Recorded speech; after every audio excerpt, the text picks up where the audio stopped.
On page 85 and 86 in Chapter 1, we read that Jean-Marc Itard successfully demonstrated that learning was possible even for an individual described by his contemporaries as a hopeless and incurable idiot.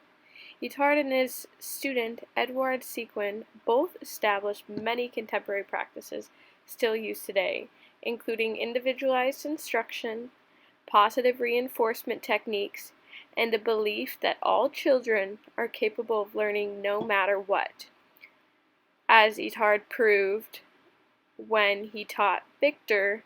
as much as he possibly could and learned that Victor, although he was very delayed developmentally due to his environment, was able to learn and grow and learn many new things,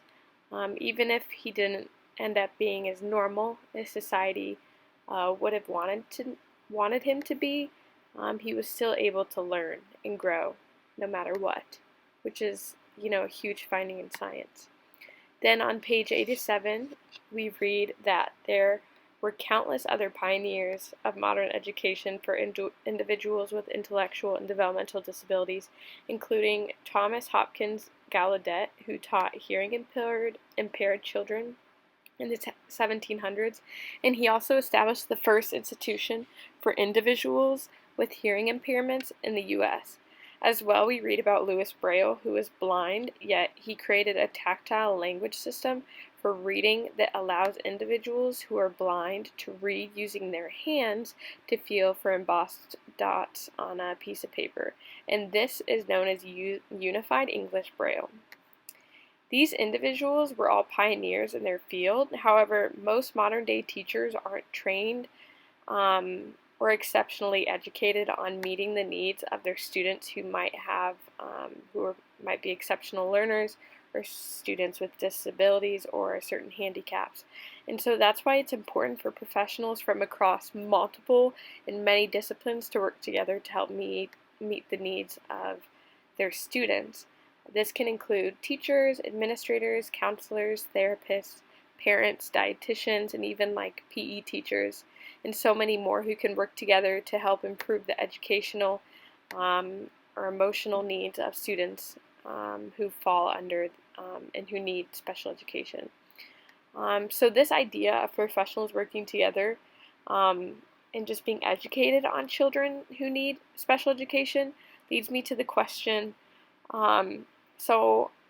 there are over 5 million individual students in the U.S. who need special education every year, and that means, I'm just guessing that there's at least one student in every single classroom across America who has at least some need that needs to be met by special education. And so if there's so many of these students, my question is, how do we teach children who, are just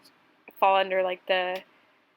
how do we teach children who don't need special needs education about their fellow peers who do need special needs education? And so how do we teach these students about their peers who have special needs, who have disabilities? How do we teach them about their peers while still making these students feel comfortable and safe? So I wouldn't want my students who do need special education to ever feel uncomfortable, but I also want to educate my non-special education students about, the life of their fellow classmates, because these are the people that they're living with or spending time with every day. And I want all my students to feel safe and welcome, but I also want them to be educated and know how to treat people well and make everyone who comes into their classroom feel welcome and loved.